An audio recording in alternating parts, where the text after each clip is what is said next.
The Three Stars are brought to you by Molson Canadian, diehard fan and proud partner of the Edmonton Oilers.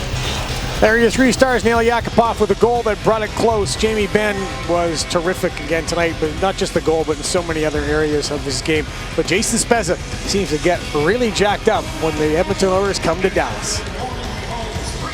Jason Spezza now has 22 points in 20 games.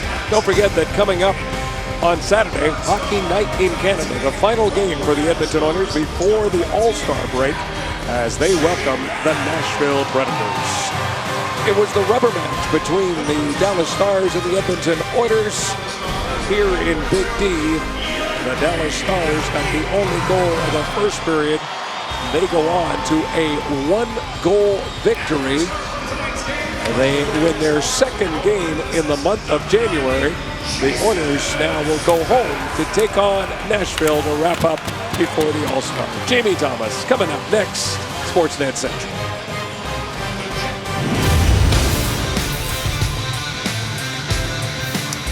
Shout out to Kevin Quinn's voice that made the whole game in Dallas as the Oilers fall 3-2 to the Dallas Stars. And really, it was no better time for the Oilers to come to Dallas, considering the Stars' struggles in the month of January. The Stars had lost 4 straight games heading to this one, a season-high 4 straight games. But a minute 23 into the first period, Jason Spezza opens the score, and the Oilers are trailing from that point on.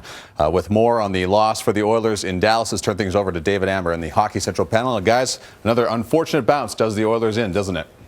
Yeah, the old dreaded own goal. Benoit Pouliot getting a stick on the eventual game winner. John Shannon and Louis DeBrusk. But on the bright side, they fought through. 4th game in 6 nights. They could have waved the white flag in Dallas. They fought through to the end. You know, there have been a lot of teams that go on road trips, and the last game of the road trip, they got 1 skate on the charter and 1 skate on the ice. That wasn't the case with the Oilers. It was 100% effort when you consider the loss of Davidson, down to 5 defensemen. This was a team that always, even when it's down, seems to push back, David. But again, tonight, Dallas were just better. And we build it as such. The Stars were the Stars. I mean, we talked about Jamie Benn, Tyler Seguin, 2 and 3 in the league in scoring. Jamie Benn, second star of the night. We just heard Drew Remendez say. Phenomenal game and to be expected. You know, and the goal that Drew talked about, but also the other things that he was so successful at tonight. And he was a man possessed. You know, when you look at the way he played the game, he was just, so strong on the puck. He was in the right position. He was doing all the things that make Jamie Benn, Jamie Benn. And listen, he gets a lucky little bounce, and this is one of those goals where the Oilers go by it. It's right on his stick. He's not going to miss, and there are a couple opportunities to get out of the way. You let Jamie Benn shoot from there, he's going to score. But for Benn and Sagan, they've been ratcheting it up the last few games. They have been playing better. They haven't been successful and capitalizing, but this was a game you knew they were going to come into and be ready, and they were. You know, most of the year there's always been that argument. Who's the Hart Trophy candidate out of Dallas? Is it Sagan? Is it Benn? Tonight was one of those nights where you saw what Benn does and how many different ways he can beat you. Not that Sagan wasn't good. He was obviously very good. But the whole game, the mass of a game that Jamie Benn does constantly on every night out is really impressive. You saw Cassian trying to get under his skin there the one time too. And for Jamie Benn, he plays a physical game. He's not afraid to get involved physically, but smart too. He says, you know what, I'm better on the ice right now in this game. And it could have been more if you want to see how good those two are. The power play in the third, Benn went crossbar, Sagan went crossbar, so a little bit of puck luck going the Oilers' way, but not enough to win this game. And we talked about it in the pregame, and you said you can't give them real estate, you can't give them the puck in an inopportune time. A couple of costly mistakes really maybe were the difference here. It really was, and especially the early one. And we knew the Stars were going to come out aggressive in the start. They pushed the issue, and that's exactly what they've done in the previous 2 games against Edmonton. And they capitalized early on this one here, and that's what it was. They backed in a little too far. That's the Oilers. As a result, that loose puck that was sitting there. And again, as Drew was talking about, guys going by a puck and not taking it out of harm's way. As a result, it's in the back of the net. So when you do that a couple of times, eventually you're going to just get bitten, and the Stars were hungry and they capitalized. Another one here, an unfortunate bounce off a Pouliot stick. Again, traffic in front of the goaltender. Didn't have a chance on that one, Talbot, and just another unlucky goal against. You know, and give Cam Talbot some credit too. This game was not near as close as the score indicated in my mind at certain points.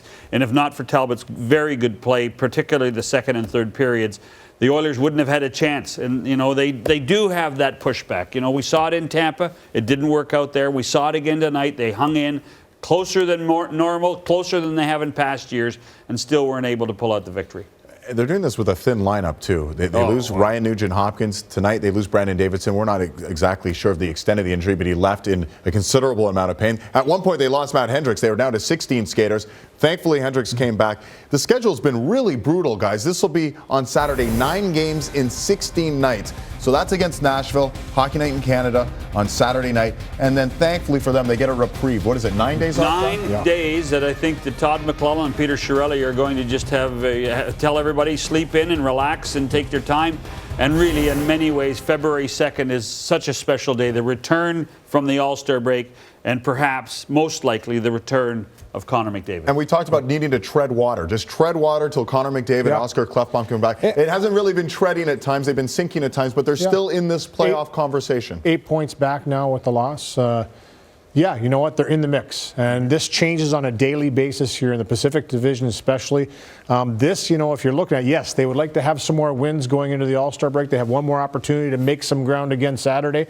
But yes, to be in that mix with some fresh bodies coming back into the lineup, you never know. As someone who's been around this organization for the last 5 or 6 years, David, it's quite a revelation. It's quite nice to actually be talking about team performance rather than worrying about all the histrionics of what's happened behind the bench around the organization. The stability that's been created, the focus is in the right spot, don't you think? Absolutely. And that's exactly what they want. They've been working towards this. They've paid a heavy price for this in the last decade, let's face it. But you know what? There is some light at the end of the tunnel there. And this is what makes the remainder of the season interesting for everybody involved, and especially the players. This is what they want to play for. This break could not come at a better time. They got one more game before it. Get some rest, recoup, and make a run for it. And in many ways, with McDavid's return, maybe the Edmonton Oilers are the X factor in the Pacific Division. We will wait and see. The Oilers finish this 3-game road trip with 1 victory. Again, they finish up the pre-All-Star break with a game Saturday, Hockey Night in Canada against the Nashville Predators.